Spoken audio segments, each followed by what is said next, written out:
This is the DTV Digest, the podcast that brings you news and reviews of films which didn't make it to the cinema. And now, here's your host, Mike Parkin. Hello, everyone, and welcome to the DTV Digest. I'm your host, Mike Parkin, and joining me tonight are Richard Hawes. Hello, everyone. And Stephen Lockridge. Hello. In this particular episode, we're going to kick off with a thriller called Held.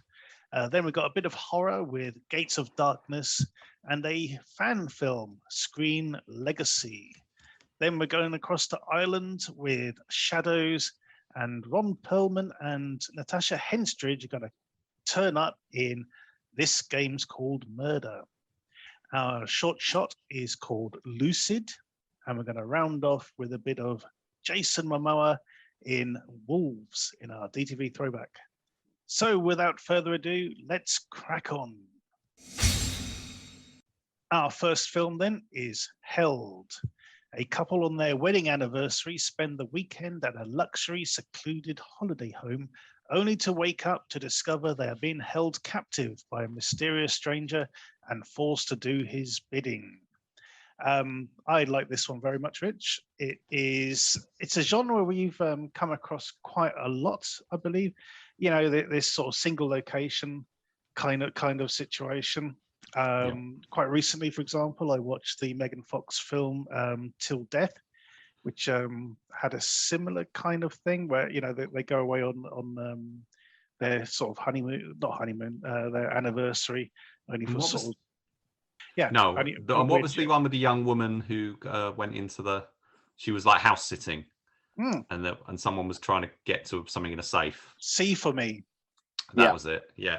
Yeah, another good example of this particular genre. Wired Up, I think, was it Wired Up? Yeah, Wired Shut. Wired Shut. Yeah. Wired Shut.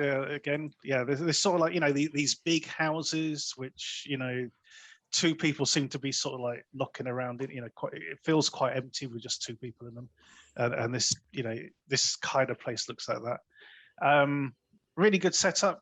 I thought I thought this worked really well.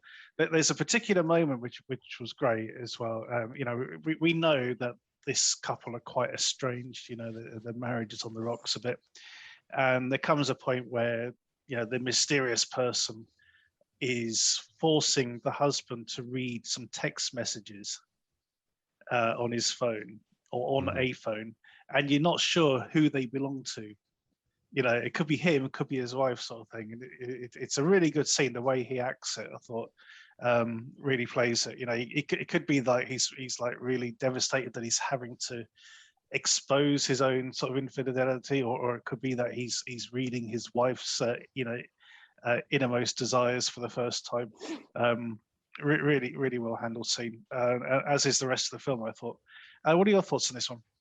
Yeah, I liked it very much. It's a very, it's a higher end sort of horror movie to the usual sort of DTV. I think, you know, we'll discuss a few later which are not quite as polished as this. But this, you know, I'm looking up the filmmakers. The directors are Travis Clough and Chris Loffing. Now, I haven't watched their previous work, but I know that.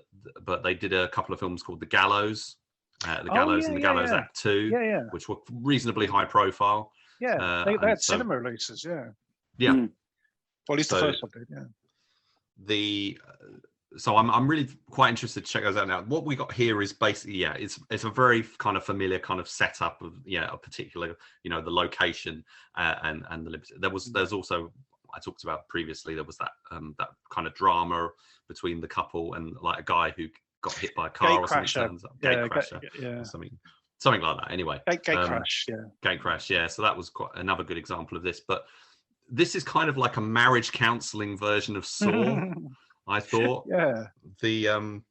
But marriage counselling to very old-fashioned gender roles, and there's a turn of events later, which, you know, sort of, you know, we can't discuss, but you know, is really interesting, and you know, you're either going to like it or you're not. I think the way it goes, because that, you know, it is a bit cheesy, but.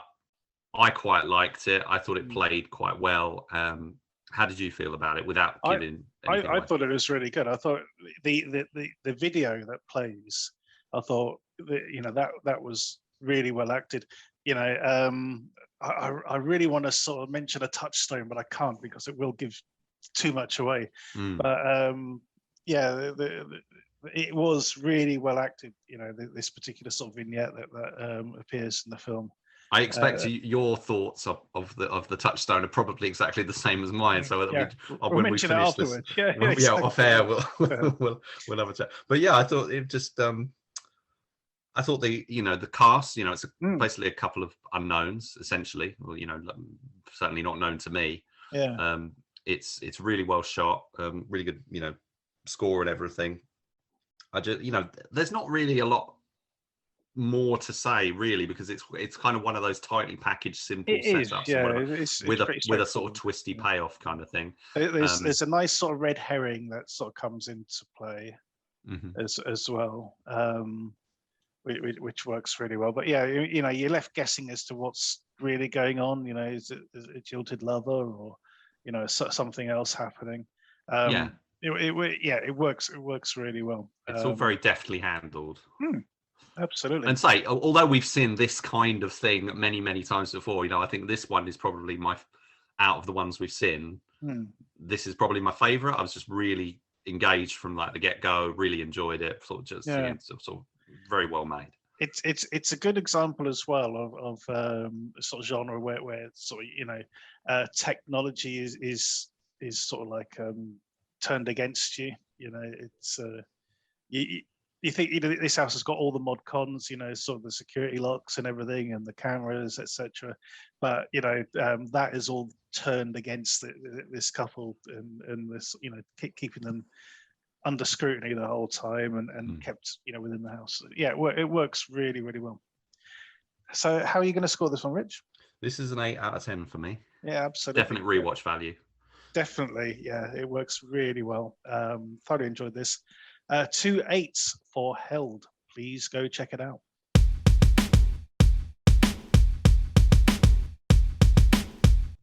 Our next review is Gates of Darkness. While attending a Catholic school, a young teen acts more and more troubled, leading his family to believe he has become possessed. Okay, this does not get off to a good start, gents. It really doesn't. The avid editing was absolutely awful, as it is throughout the film. I have to admit, the main character isn't particularly engaging. But do you know what? I didn't actually hate this. I know that's going to come as a shock, but I round about the part where there's a particular death that happens, probably about the midway point, which seems to suggest that something more is sort of going on. And I must admit that, crappy editing apart and some wooden performances, I did not mind this. Steve, how did you get on with Gates of Darkness? I didn't, to be fair. It was awful, Mike. I really don't get where you're coming from with it. Yeah, performances were terrible. The editing, it was all over the place. It was obvious what was coming. It kind of reminded me of one of them Hallmark films, on the Hallmark Channel, but they've just chucked in some supernatural elements and child abuse elements, and then just cracked on with it. And it was awful. It was all over the place. There was nothing. I think the only redeeming feature really was Tobin Bell. It was just, even he was kind of phoning it in really, but that's more the character, I think, than him. The effect was terrible. I mean, there was a couple of quite decent effects where like the faces are coming out the walls and the hands are coming through the walls and stuff. Yep. That wasn't bad. The rest of it, like when the roof flew off and there's a vortex above the bed and stuff like that. I mean, that was terrible. And yeah, I didn't like it at all. I really didn't like it. I agree. I agree. The effects aren't particularly great, and there's a lot of stuff within those sort of edited bits, where they just hit you with a barrage of images. And I think, well, clearly they had sets built and scenes set up, and they used like a split second of that particular bit. When why bother? You don't need it. You could have saved yourself a ton of money not doing those scenes. Because they don't add anything to it. It didn't really sort of help at all. No. But anyway, Rich, any sort of hope for this one on your end? Yeah, I do have some issues with it, but I did like it overall. I thought that it was kind of interesting how it was setting lots of things up, but it wasn't really delving into it. It was kind of a lot of stuff was implied and sort of left to I don't know if that's a fault of the film. They didn't actually explain things as well as they could have, but I think that is a problem in a couple of instances, which I'll get to. But I thought the whole introducing of the characters, and the flashbacks and the levels of sort of the abuse that's implied, but is never sort of detailed fully. Is it sexual abuse, or is it satanic rituals? Is it a bit of both or something? It seemed to sort of delve into sort of that, but it doesn't sort of dwell on it too much. Now there's some interesting stuff happening with John Savage, his character. He's like the grandfather figure, sort of the deacon of the church. There's a whole thing made of him, and now he's sort of presented as a lot, this very respectable character and whatever, but there's something off about him, and that as the film progresses, you realize there definitely is something really off about him. Now there's a point in the movie early on where he dies, but they don't really make that clear. It's kind of one minute he's at the ceremony or whatever, where he's being praised, and he's giving he's doing communion, and then it's basically it's almost like the next scene is his wife is grieving his loss. It's like they don't show him die. And I had to actually go back and watch the scene, because I was thinking, well, hang on a minute, what's going on here? It's like a bit of the film was missing. I don't know if you guys felt the same, but it's because they blew the budget on them bloody satanic scenes. So that was a bit random. So so the wife, the grandmother character is Adrienne Barbeau, another good bit of genre, cult favorite casting. She's excellent as usual. I thought that now there's something that happens with her character, which then leads her into she kind of comes into conflict with her husband, and they're both sort of milling around, good and evil sort of figures, and I thought that was quite curious, because the John Savage is kind of lingering around in a sort of Sixth Sense kind of fashion. They don't make too much of it, but then that was what was confusing, because he was around in certain scenes, and then you're like, no, he's actually dead. But they just didn't make it very clear. And the other thing was, I think it's an incomplete edit, because some of those, I'll come back to what you guys were saying about the visual effects and stuff. Some of those sequences they're not quite right. There's so right at the end we get this whole thing with like I think it's like lightning or bolts or whatever coming from us, but they didn't add any sound. There's just a visual, and I don't know if you stuck around for the mid-credits scene. But the same thing happens there. It's like all of a sudden there's like a whooshing towards the camera kind of thing, and it feels like it should be accompanied by sort of sound or something, but it's like literally silent. So there's nothing there, and so that's a very odd. They're all very odd scenes, but overall I quite liked it. I thought it was a bit it's rough around the edges. Talking about that, the end credits, I think they've either copied and pasted them from something, or I don't know what they've done, but some of the credits are incomplete. So one of them says produced by, and it's got ... and at and there's other ones like saying produced by a production company or whatever. It's like where they should have typed in the production company. And it said 2016, and this was, I'm sure, like 2019. Yeah, that's the date. I don't think it was made any earlier than that. So unless that was wrong or whatever, I don't know. But yeah, the credits are really strange. There's 3 lots of writers' credits, which is odd. One of which is Leslie Ann Down, the actress and wife of director Don Fauntleroy, who's done several films, including a couple of Steven Seagal films and stuff, and lots of DTV sequels. Has he done? No, was it Yeah, it's Fauntleroy. I'm confusing it with Don Michael Paul. No, but he's done like TV movies and various different things, including, say, a couple of Steven Seagal stuff, Mercenary for Justice and Today You Die. So he's a cinematographer. So he's got it's very low budget, but it's got a reasonable look to it compared to, say, we've watched a couple of things about kind of this kind of situation, sort of Last Exorcism. Yeah, what was that one about the stuff happening on campus with the girls? Oh, the Coven. The Coven, yeah. So this was a bit like that. It reminded me of.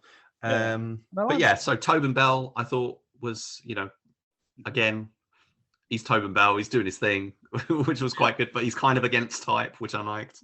You're not sort of, but they kind of work that against it. You're never sure quite whether to trust him or not. Yeah. Leslie Ann Down is, as she is in a lot of her husband's projects, she appears in a very small role as well, but she's got one of the writing credits, is what I was saying. So there's like a based on a story by, screenplay by, and then there's like another written by credit. It's very odd. I don't know why there's so many different things. It's almost like it had several different stages of production or something, but well, I mean, watching it, it's kind of like they've got 2 scripts and just chucked them together in a way. They've thrown everything but the kitchen sink in there. You've got, the church scandal, Catholic school, the exorcisms. It's a mess. I'm sorry, but to me, it's just an absolute mess. It is messy, but that's still relatively enjoyable. Brandon Beamer is the young priest in this. He's a sort of well-known sort of soap opera guy. He's been on Days of Our Lives for the last 15 years or something. Because he's kind of lingering around the film, not really saying anything for the most part, isn't he? He's just kind of in the background. He's there with his smouldering looks, sort of. This sort of, 3-day stubble or whatever, which very, it's an interesting thing, with the whole sort of Catholic Church thing. You kind of expect it to be the opposites of what it actually turns out to be. You think it's the sort of more establishment that's going to be corrupt and rotten, but it's interesting the way they do it. I mean, there is a really dodgy scene early on after Stephen, who's the sort of main character, gets in a bit of trouble, and this guy, he basically escorts him into the chapel, and it just looks horrible. The way he's got his arm around his neck and that, it's just like, it's sort of shades of Jimmy Savile. There's a lot of creepy stuff in there. It really is. But and the thing about the Stephen character, he's dressed. They've really sort of gone to town with the sort of goth look that he has. Yeah. But don't you think he looks like Joel Edgerton? Yeah. He also looks like he looks like he's escaped from Dead Charlotte. No, not Dead Charlotte. Good Charlotte. Good Charlotte. Yeah. Good Charlotte. Oh yeah, it's very 2000s emo kind of look. It is. It's very very that. Yeah. What's the other band? My Chemical Romance. That sort of thing. But in this case, what they're basically trying to say is that the reason he looks like that is that he's trying to make himself look unappealing to the priests, basically, to stop them fucking him, basically raping him. That's how he's sort of lashing out. It's a sort of is it? I never quite got. I didn't get that.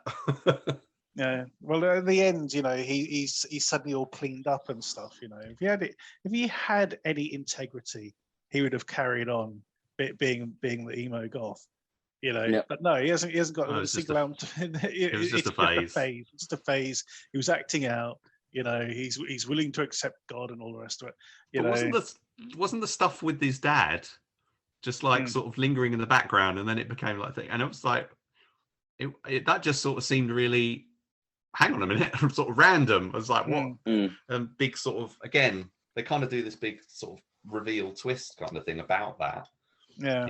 And it was almost like that didn't really seem well developed enough, to be earned, that kind of No, exactly. Yeah. thing. It was almost like that was one of those, this is a film with lots of different ideas, and it kind of wasn't sure which way to go, and it, it's throwing to, the abandoned family, the sort of mixed family of, different, so they have the dynamics of the stepdad's doing his step best family to kind of thing. Try to, take up the mantle and all the rest of it. Yeah, there's perhaps too much going on, and that's an example of where we say we've got like several different script writers, whatever, credited, because it's come together, in a sort of haphazard fashion after various incarnations. It does feel to me a little bit of it almost feels like it's Christian funded. It's like that there is definite a whiff of satanic panic about it. About how my son's acting out, he must be possessed. It's a little bit of that to it. Well, I did wonder if it was going to be like an evangelical anti-Catholic movie, but maybe there is an element of that in there. It'd be interesting to look, because I don't really know the religious sort of affiliations of the filmmakers, but that could be quite that could have been an undercurrent, in it, perhaps, but I'm not sure. Can't say. Yeah. Anyway, guys, scores on the doors. Steve. 3. 3. I knew you'd go low. I didn't think you'd go that low. Rich. Well, this was a film where a lot of the time I was thinking, what the hell is going on? But in a good way. I was never bored. I was always interested in what was happening. It took me about 4 days to watch it because I had various distractions or whatever, but I was always interested coming back to it. So I'm going to give it a 6.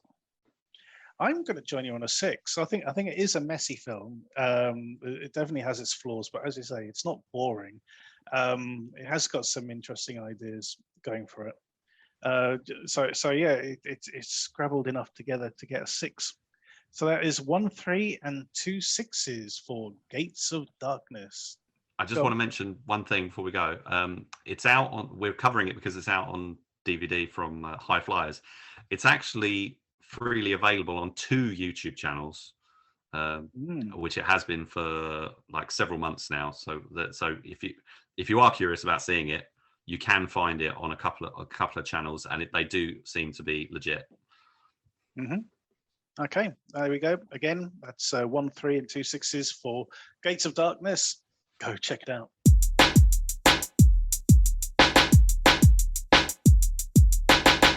Our next review is Scream Legacy.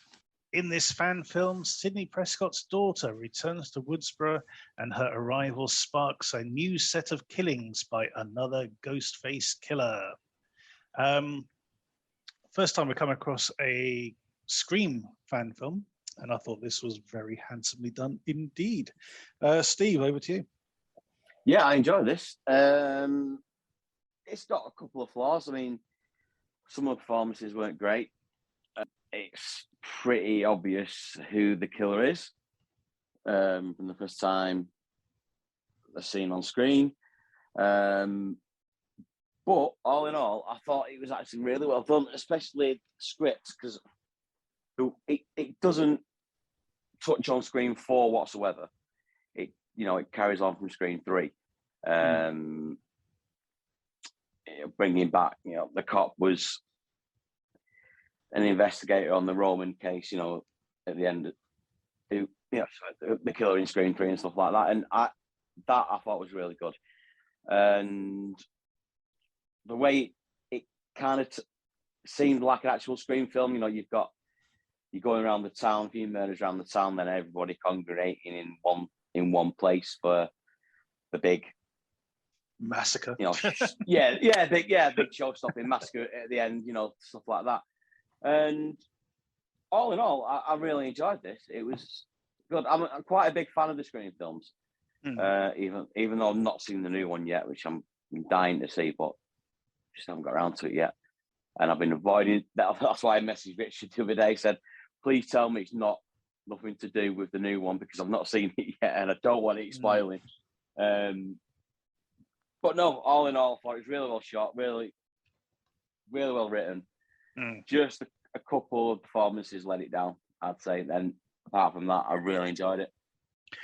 I think the only thing for me, Rich, is, and I think this is a common thing with fan films which are trying to slide into the canon, as it were, you know, to try and fit, you know, find their place.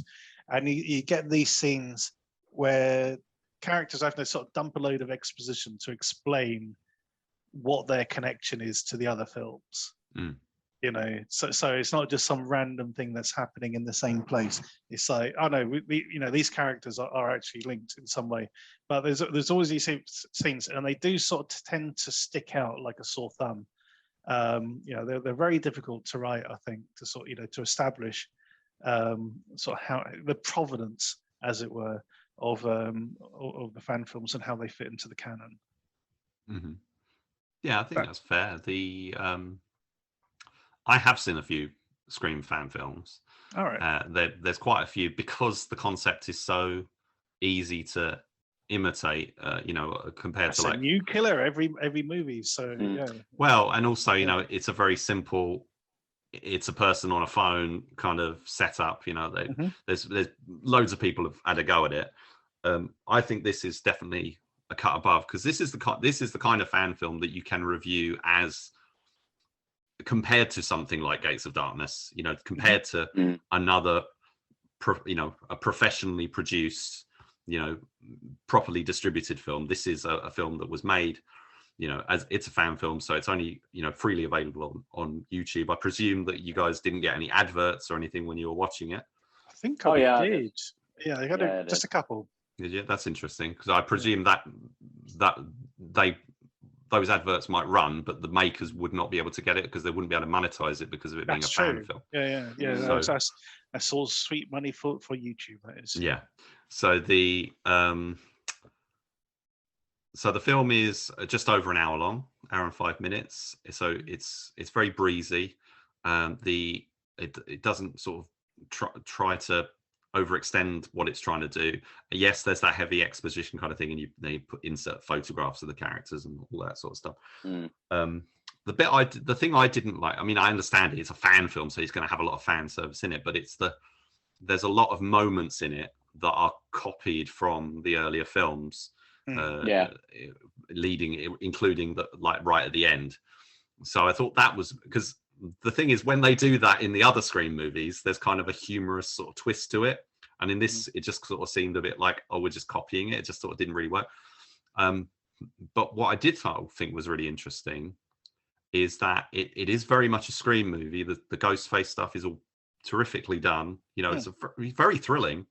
You know, the chases and the kills and whatever. You know, I'd say it's, you know, although this has got its budget, you know, obviously much lower budget than something like the new Scream 2022. Was it 2022 or 2021? I can't remember when it first came out. So the new Scream movie, when it came out, much bigger budget. But, you know, I think, you know, if you said this was like a DTV sequel, you know, version, you know, film, I can totally buy it. I mean, you know, it's definitely, it's as good as a lot of, you know, it's probably better than some of the DTV sequels that, you know, the legit stuff that we've seen. But I would put it on a par with something like the Haddonfield Nightmare, the Halloween H2O follow up, which came out last year. So what I thought was interesting is it doesn't copy all the film referencing stuff. There's not in jokes and talking about film conventions and all that stuff. I don't recall anything in the movie. It's all a very straight slasher story with not really any sort of going into humor, whether it's self-referential or otherwise. Yeah. It's a very I think- straight slasher movie in that sense, I and I think thought it because- worked. Yeah, Yeah. and because where it fits into the canon, this comes after the third film, but set like 20 years after it. So Yeah, 22 years later. yeah, Yeah. 22 years later, sort of thing. So 23. it's believable that all the characters in this won't have any sort of reference point to anything that have happened before. Even though there are these sort of tenuous links, they're sort of tied, various family members and things back to what happened, on the periphery. But these aren't sort of movie savvy people. That would be, I think that would be weird if it went down that route and go, well, what does this stuff only happen to movie savvy people? So they can. But that's the thing. But that's I mean, the new movie is all that. I mean, it's so much that. Right. I mean, it's completely reference the whole way through.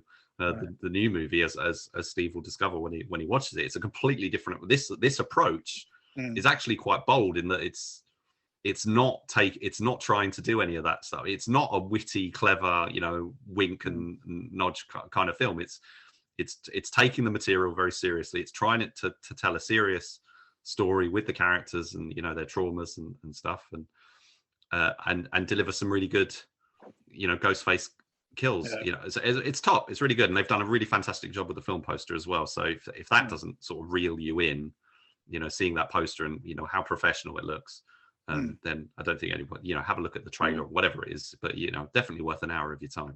Absolutely. There's a particular really good throat slashing in this, which I thought was really well executed. The director is a guy called Zach Salazar, by the way, who's I don't know if he's done anything really before, but I think this is the first film for. Oh no, he has done some Halloween fan films and stuff, I think, in the past. So, but this is probably. Yeah, I've definitely got to try and look up some of his other stuff because he's been around about several years working, and but I think this is the first one from the Zen House production sort of group that he's done. So he did a film called Halloween Night, which I'll definitely have a look at. I think I may have seen the beginning of that. I think if it's the one I'm thinking of, where it's set in a warehouse to begin with. Kind of looks like. He didn't direct that one. Apparently, he was just a sort of co-writer on that and producer, I think. But although I think here it's, I don't know, it's he didn't. I think this is the first fan film he's directed. He's been involved in them, but this is the first one he's actually directed. It's top stuff. I hope to. If he gets a chance to do another one or whatever, it's him and the team. I'm there for whatever they do next. It's absolutely really great stuff. And on that note, Steve, how are you going to score this? I'll give it an 8. And Rich? Yeah, I'm going to give it an 8 as well. 3 8s then for Scream Legacy. This is a very polished fan film. We definitely urge you to check it out, and you will find a link to it in the footnotes below.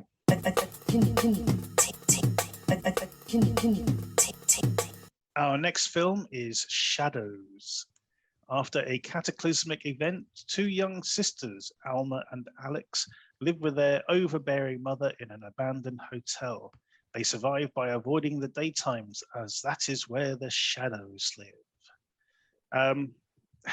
We've seen stuff like this before.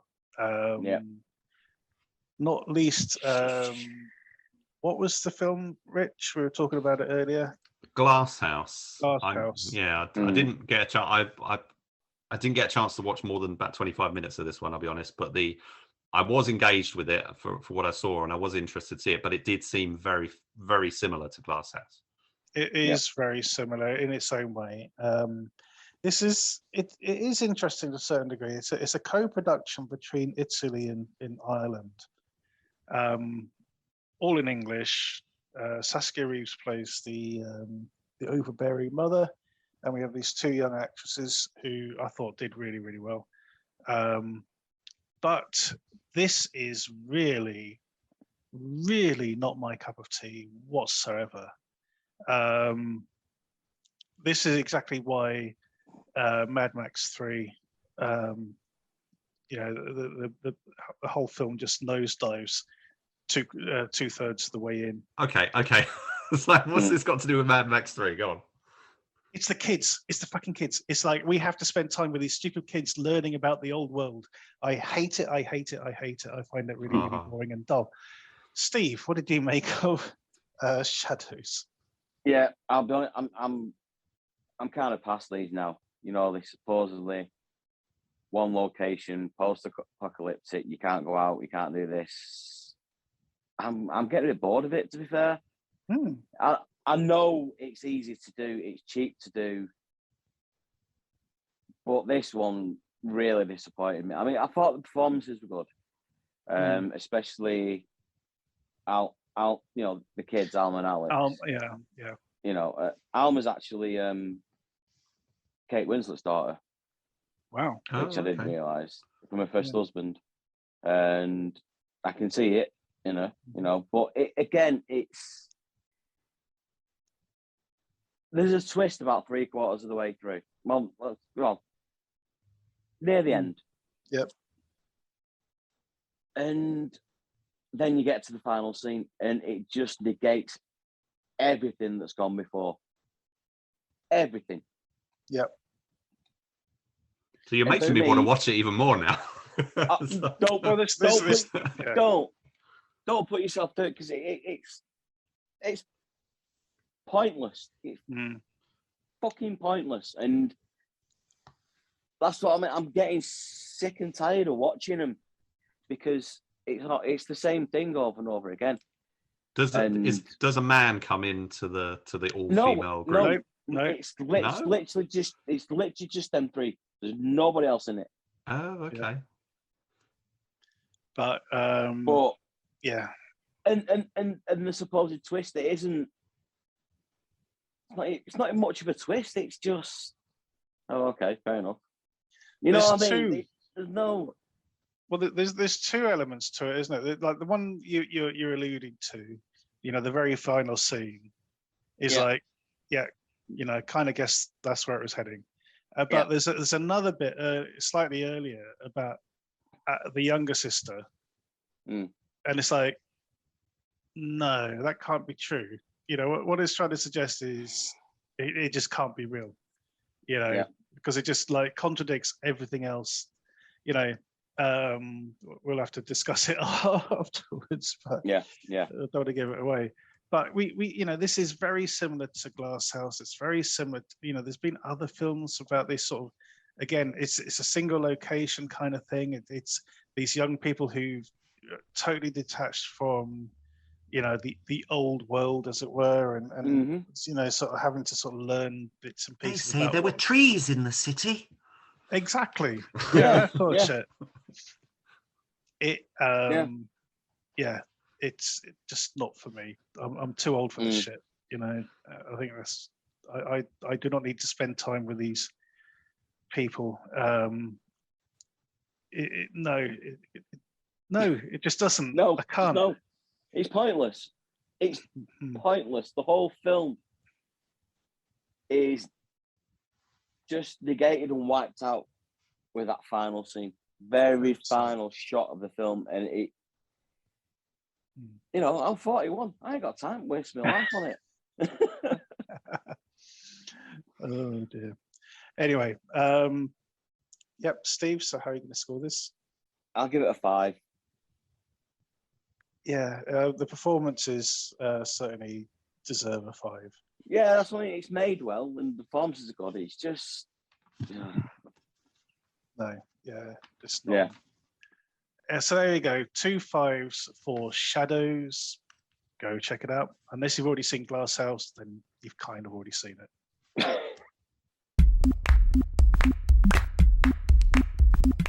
Our final main review is This Game's Called Murder. Now, Rich, normally this would be where I give a short synopsis about what this film is. I cannot for the life of me do that, so I'm just going to read you what IMDb thinks this film is. Okay, and I quote, A modern, dark-humored tale of greed, romance, and lost innocence in a consumer-crazed, alienated society that functions as a harsh critique of society today without taking itself too seriously. That's some serious word spaghetti.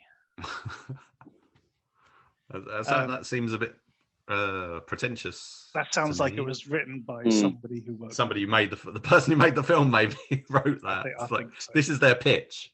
Exactly. So we got Ron Perlman and Natasha Hedstridge, who are the head of this sort of fashion empire. Except they only make one product, which is this red high-heeled shoe. Their daughter is this sort of wayward teen whose boyfriend, who's like a chef working in some weird sort of I don't know, weird sort of restaurant, not even a restaurant. It's like an underground club kind of thing, underground club sort of thing, which is frequented by this gang of young female Amazon types, anarchists who try to keep robbing the trucks belonging to Ron Perlman. I hate this film. I really do. There's a particular. I've come to realize, guys, that over the course of the past year, there is a particular kind of genre film which really rubs me up the wrong way. So I'll cite some examples.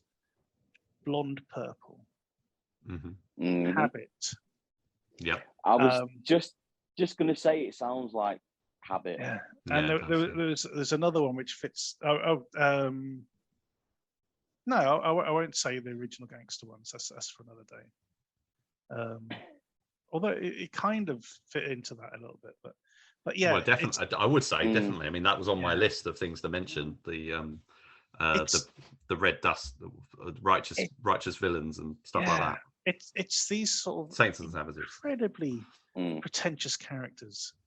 The kind who have everything they want to say already scripted. Nothing feels real between any of the characters, and they just get into these stupid, sort of surreal, heightened scenarios. Do you know? I mean, what this film felt like for a lot of the time, but putting the violence aside, which we'll get onto, I'm sure, this feels like characters from the Adam West era Batman. Without Batman. That's kind of what this feels like. It's that sort of world. It's like super campy. Yeah, super campy, and at the same time nihilistic to a fault. It's an interesting mix, to be sure, but boy does it rub me up the wrong way. What do you make of this one, Rich? Yeah, well, I can probably expand on a couple of references. I don't know if you've ever seen any films by Greg Araki, but his sort of style is very much of this type. Very colourful, very nihilistic. Usually taking people from people you might recognise and putting them in sort of quite subversive roles and quite different roles.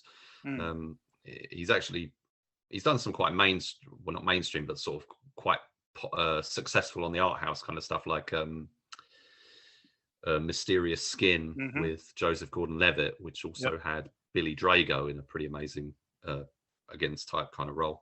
But a lot of his stuff is more sort of underground kind of thing. There was one called Nowhere, which is one of my favorites from the 90s, which has got pretty much every sort of teen TV series star or whatever was in it, or teen movie star. Pretty much tons of them are in it, and it's just really dark and twisted and weird and throws in aliens and all sorts of stuff. But that's what this is trying to be like. This Adam Sherman guy, this is apparently his 5th film. I don't know if all his films are like this, but he's definitely channeling some Greg Araki and some John Waters. I would say probably a little bit Tim Burton, and like even Richard Kelly with Southland Tales is trying to do this sort of thing. But Southland Tales didn't amp up the colors and go for all the neon kind of stuff. But it's the same. It's essentially the same kind of madcap sort of very campy absurdist characters, absurd. This character, the Wallendorf, I think he's the Ron Perlman character. He's like the lead, and yeah, he's like this much idolized, fashion sort of figure, and basically all he's created is just these red shoes that everyone's like mad for, and he's just killing people in his adverts and stuff. People are just basically eagerly sort of throwing themselves in front of buses for him, essentially. And it's all just it's trying to make a point about consumerism. It doesn't really play for me, but I do see what they're trying to do. It's too long. It's like an hour and 45 minutes. Gregor Rakiel was, when he was doing his stuff, he kept it really short, like an hour and 15, hour and 20. Yeah. This didn't need to be as long. Troma you could mention Troma as another reference of this kind of thing. But it's it's trying, I don't know, trying too hard or whatever. It's just, I didn't hate it. I was actually quite engaged with it and did quite enjoy it in the end, but it was winding me up a little bit at the start, and I was just thinking, you're not doing anything really fresh and original here. It's just kind of, here's what mad stuff was in my mind that I could sort of see. And I think something like Habit, which I didn't really enjoy recently, is a good touchstone as well, sort of as a comparison for something recent that's being this kind of trying to be this playful. Natasha Henstridge doesn't have a massive role. I didn't even recognize her at first. I recognized her, but at the same time didn't recognize her. You see what I mean? She is really playing against type in this, and I really didn't understand the whole thing with like the Wicked Witch in the mirror kind of thing that was going on with her as well. That was all very strange. Well, yeah, that was just one of the sort of random sort of weird things that they just throw into the mix and stuff. I think you mentioned the violence as well, because I think there was some pretty well done, some very good blood moments. Type yeah, I think that was pretty well done. But that's all I've got to say about it, really. I mean, exactly. It's anarchy for anarchy's sake, kind of trying to be satirical, but it's just it's we've seen it all before and done a lot better. I did quite like the girl who was the lead. They've got this sort of again, sort of nihilistic kind of teen heroine, and and her boyfriend, and you think that he's all right, and then like they start just like beating up or killing like innocent people, and they're, again, natural killers. It's all been done before. It's interesting. I mean, you mentioned that it's like because they do a sort of dine and dash, don't they, at the beginning, and then the Major D sort of chases after him, and he gets the shit kicked out of him, and it's like, well, that's only a sort of a hair's breadth away from what you witness later on in the film, and yet you were you're acting shocked by it. It's not as if you abhor violence yourself. It's but when it's done by somebody else in such a cold-hearted manner, it's like you're turned off by it. It is a little bit disingenuous of all the characters, I think. If they trimmed the fat off of it a bit, I think I would have enjoyed it a bit more, and I could just sort of take it there. I think that it's just too much. It didn't need to be. It didn't need to be. Well over an hour and a half. No, it really didn't. And say some of it's just. It is. I don't like to keep saying the word pretentious, but it does seem a bit pretentious. I mean, the character is supposed to be pretentious. Yeah. So, but maybe that's where it's trying to be too clever for its own good. Yeah. I don't know. I didn't dislike Ron Perlman and I'd say Natasha Henstridge. I thought they were fine. They sort of have fun with their roles. Natasha Henstridge is basically like, I think, as you said, she's essentially like the Wicked Witch kind of, or the evil witch in Snow White or whatever it is. She's playing that fairy tale, not fairy godmother, but evil stepmother-ish kind of witchy character. And it's got this very cartoony, almost like a Wizard of Oz kind of thing, because he's like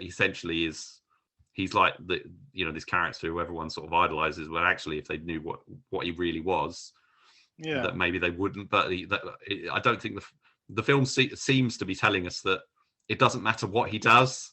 You know, they like pull back. They know what the wizard looks like, and they still like worship and adore him and stuff. So it's I don't know what. Yeah. Again, that's trying to make some sort of statement, I think. But yeah, I don't really want a film like this to be trying to make statements. I just want it to be fun. I know. There's a film I covered recently. We never covered on the show called American Night with Jonathan Rhys Meyers. Oh which, yeah. Which I actually really enjoyed. Jeremy Piven in it as well. Something about a painting or something. Yeah, to do with Andy Warhol's Marilyn painting. Mm-hmm. Emil Hirsch is in it, and you know you could rope that sort of film in with this. You know, it is a sort of Shaggy Dog kind of thing, but it did keep on the right side of me. That particular one, I actually did enjoy that. It kept the right side of the absurdism and the pretentiousness. Basically, I think it sort of reined that in much better than this did, but still had all the sort of the garish neon and a bit of monologuing and that sort of thing. But you want to see this sort of thing done right. You see American Night. This just did not do it for me at all. Rich, how are you going to score it? Well, I've got to give it something for because they did put a lot of effort into it's quite a low budget film, but there's quite a lot of effort put into the design and the costumes and things. So I'm going to give it a 5. Yep, I'm going to join you on a 5, which is about the highest I think I can give it. I really did not like it. It's 2 below, sort of 2 points below what I would consider a rewatchable film or a film I'd actually watch of my own volition. So it does fall short, but it is technically well made. There is some art direction to it. So it manages to get a 5 from me. So it's 2 5s for, what's it called again? The game. This game is called Murder. It's called Murder. Yeah, there you go. Go check it out.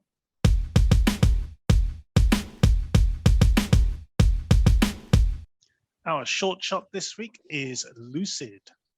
A man meets his estranged father for a meal in a restaurant, but things head in a very strange direction. I really like this. This is probably one of the few horror films we've actually seen, short films, where I was genuinely perturbed by some of the imagery. Thought it worked really, really well. Steve, how do you get on with Lucid? Yeah, it was freaky as hell. This really, really good. I'm hoping it's kind of more of a proof of concept because I hope that they can turn this into a full feature because it's a bit weird. It's a bit off kilter, but it kind of had the styling of like the original Candyman to me in a way. I don't know why it just did, and no, I really, it's actually quite freaky, and it actually does give you a bit of a chill. But yeah, really, really enjoyable. I really hope it is, like I say, elaborated on and maybe gets a full feature out of it. It's certainly tease it up, doesn't it? That final line is a real sort of crowd pleaser, I think, and it definitely sort of wants you to go, well, come on then, let's do something with this. Rich, as our curator of shorts, I'm sure you've watched this probably a couple of times now. How do you feel about it? Yeah, I think it's fantastic. I put it on the same level as like that Sony Scream Gems film we watched, Blink. It is a proof concept. They're trying to Blink. That was that's it. So Blink. Yeah, it is a proof concept. They're trying to sort of tee things up, as you say, to make it into a feature. I think it's a very good setup. It reminded me of, funnily enough, this isn't the first film we've watched with a kind of lucid dreaming monster sort of theme. A few weeks ago, we discussed Dylan Vibart's film Don't Hide, Yeah. which had which was another film with kind of I think that was that kind of had an alcohol kind of thing going on it, and in this film they actually go into his other film as well was which I've forgotten the name Somnophobia. Somnophobia, yeah, that sort of really sort of fits in with this sort of theme as well. Yeah, so the I thought the initial set, you know, there's that initial opening scene, and then we get to the father and son meeting in the restaurant. I just thought that the way that was constructed, the whole sequence, you know, the crowd and the lighting and everything, just so well presented. And then it goes, and then it takes its, you know, tumble down the rabbit hole, as it were, and you go into a number of, I mean, this is only like 8 minutes long. You go through a number of locations, and you end up in this like bathroom stall kind of thing, and it's like a genuinely sort of scary kind of moment. Well, that's right. Yeah, it's almost like something out of The Grudge or something like that. You know, it's on that sort of level. So it's very good. Yeah, the opening bit, the early scene. There's quite a bit of a, you could lose it. I'd lost it on the first view. It was only the second view, and he starts, the father starts talking all this stuff, and there's loads of sort of exposition-y sort of bits and bobs in there. Like he's saying, like the crone knows, and he's down there, and all this sort of stuff, and it's introducing it. And I think you've got to watch it a couple of times to sort of pick up on the threads that they're going to be untangling. But I think even if they don't make the feature, I think the conclusion of the story ends in such a way as it kind of gives you an indication of, okay, the character has reached a point where he's prepared. Yeah. And we can kind of, you know, it's almost like you don't need the next part of the story. I do want it, but if we don't get it, I don't think it necessarily matters, because even though it is a proof of concept, it's not all completely resolved. I think you can take that sort of suspenseful or open ending, but still have an idea of where the story would conclude, and still, you know, be satisfied by it in its own right. Yeah. Absolutely. Have you both seen Insidious? Not yet. No. Seen the first one. Yeah. There's some very famous image in that film where I think it's Patrick Wilson's character, when he comes out of this sort of dream state, and he looks up and he can see the demon stood behind his wife, you know, the red-faced demon. And it is really shocking when you see it. And it's that sort of thing when he looks around, you know, when he looks around the restaurant, he sees the crone, as it were, so hiding behind the waiter, and it's like, shit. There is that sort of moment. But even that sort of chunk later on with the toilet stall, the bathroom scene, I thought that was very well done indeed. Yeah, no, this, you know, 8 minutes short, it packs in a lot of good detail. Definitely worth checking out. Anything more to add? No, I'll just say that the film can be found. We'll put the link in the script, but there's a website called remsleep.studio, which is actually the website for the film, and there's some behind the scenes and stuff, and there's also a link to watch the film there. So we can either link directly to the film, or we can provide that to our listeners. Exactly. Yeah, we'll point you in the direction of that for sure. Okay, so that is Lucid, our short shot for this week. Please check out the link in the footnotes below.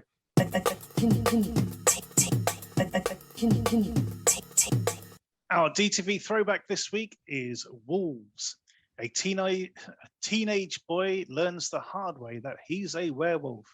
On the run for the murder of his parents, Caden Richards finds himself in a secluded small town, which is the home to some of the country's last remaining werewolf families. Steve, straight over to you with this one. It's terrible. Again, it's not. I think it's not been a great week for us this week, has it? Really. I didn't get a chance to watch this one. What's so bad about it? It's just cheap, nasty. The wolves look ridiculous. They look. Do you remember the teddy bear when you were a kid, My Little Monster? Oh yeah. They look like that, basically, and it's just preposterous. I mean, he starts off, he's on the football team and he does this massive jump and goes out with his girl after and doesn't kill her, but he ends up like scratching her back, because he's getting aroused and changing into a wolf for the first time, and then wakes up and his parents are murdered and goes on the run. And that, you think, okay, could be a bit interesting. And then he just kind of forgets that altogether.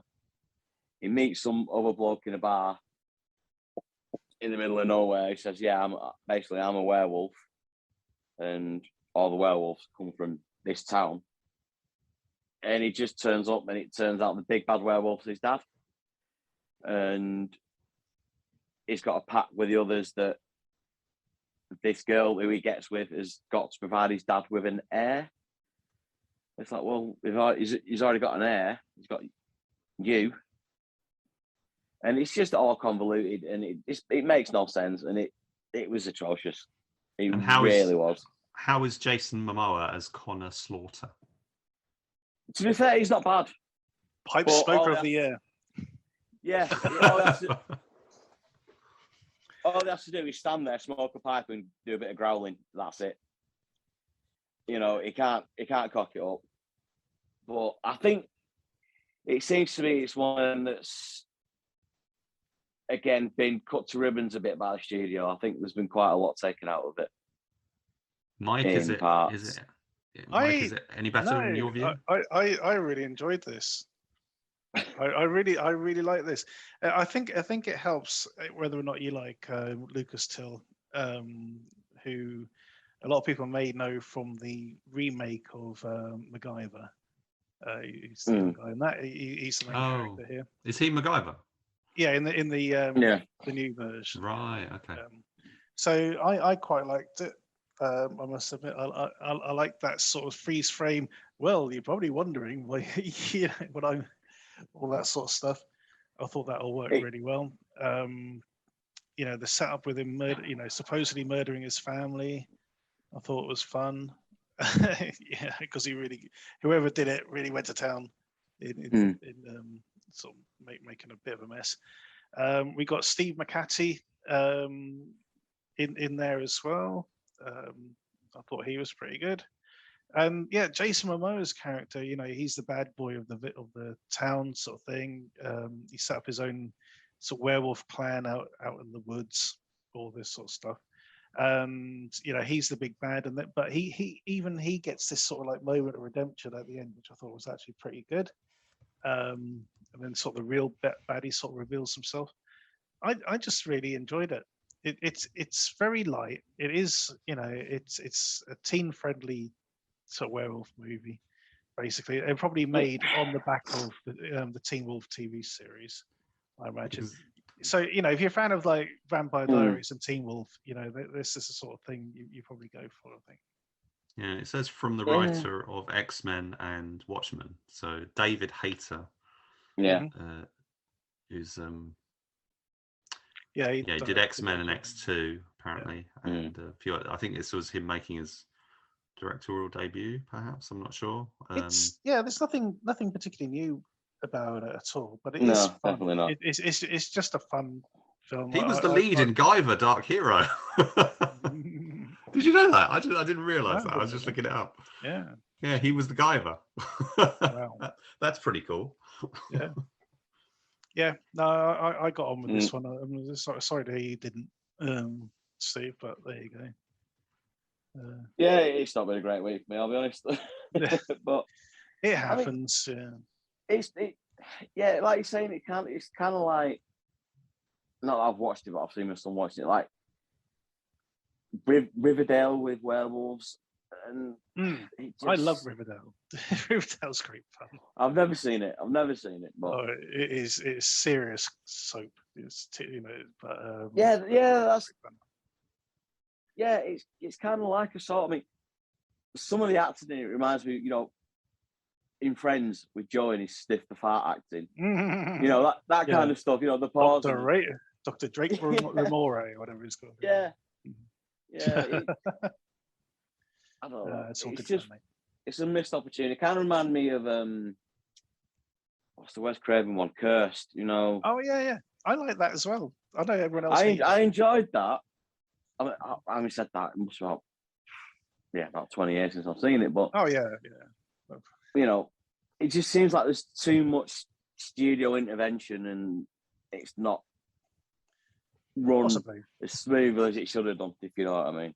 Mm-hmm. You know. Yeah. But for me, I thought this was fun. Yeah, I enjoyed it. It's like we've had better werewolf movies recently. You know, things like Late Phases, Werewolves Within. Werewolves Within, yeah. The Wolf of Snowy Hollow, whatever it's called. That was still not seen that yet. Oh, that's very good. Yeah. But yeah, there you go. We don't score the throwbacks, but well, at least I recommend it. You'll find this one on Amazon Prime. If you're a subscriber, please check it out if you haven't seen it. If you want a bit of early Jason Momoa, there you go. Post Khal Drogo, but there you go. And that is the end of this week's show. So thanks to Steve and Rich for joining me, talking about these interesting films. No props. No problem. I have to call them interesting. Always a pleasure. Yeah, some of them. I thought some of them were really good. I mean, it's an interesting bunch. I think definitely. I've enjoyed talking about them. Always sort of talking about, indeed. Don't forget to check out our Facebook and Twitter pages at the DTV Digest. Also check out our sister show, the DTV Digest Short Shots, which will have a new episode dropping shortly. And also check out their Twitter page where Rich puts a link to a new short every evening around about 8 o'clock. Other than that, thank you for listening. Tune in next time.